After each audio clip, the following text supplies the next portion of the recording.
Dear brothers and sisters in Christ, good morning and happy Monday. In today's Gospel, Jesus says that He didn't come to bring peace upon the earth, but rather to bring the sword, to bring division. What does Jesus mean by saying He didn't come to bring peace, but the sword? First of all, we need to remember that the peace Jesus talks about in the Gospel is different from the way in which we, humanly speaking, understand peace. The way in which we define peace is trying to find a middle ground to avoid conflicts. Peace for us is more an appeasement, trying to stay away from violence and conflict. But for Jesus, peace is something else.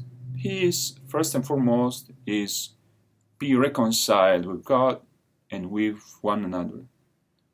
To be at peace means to be at peace with God, be reconciled with God.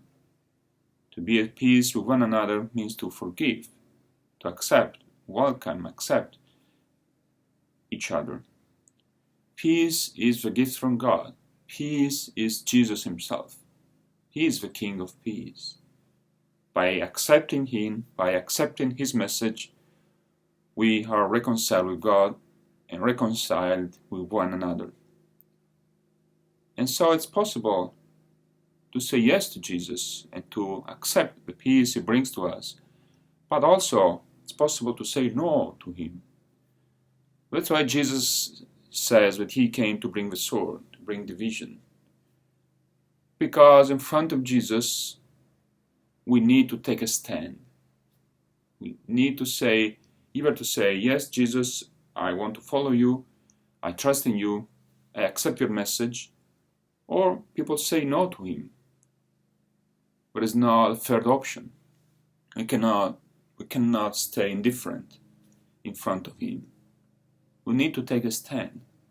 And as we have seen in history, a lot of people have said yes to Jesus, have said yes to follow Him, they have said yes to His message, and many people have said no to Him. And in a very clear, unfortunately, and very often radical way, radical no to Jesus.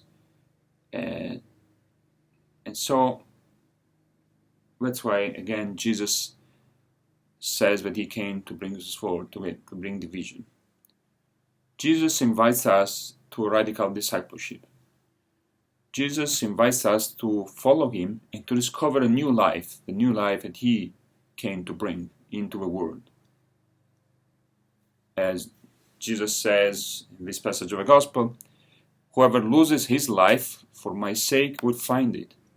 Jesus claims to be more important than our biological life.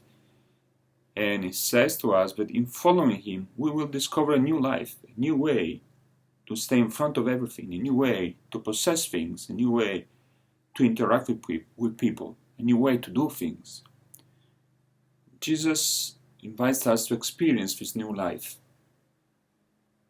We need to trust in Him. We need a radical trust in Jesus, to trust that He came to make everything new.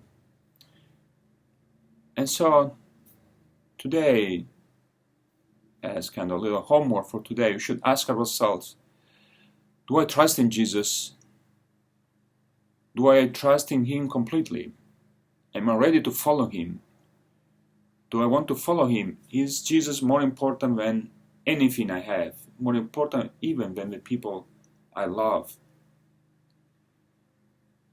Let us commit ourselves in saying yes once more to Christ and say yes to Jesus. I want to follow you.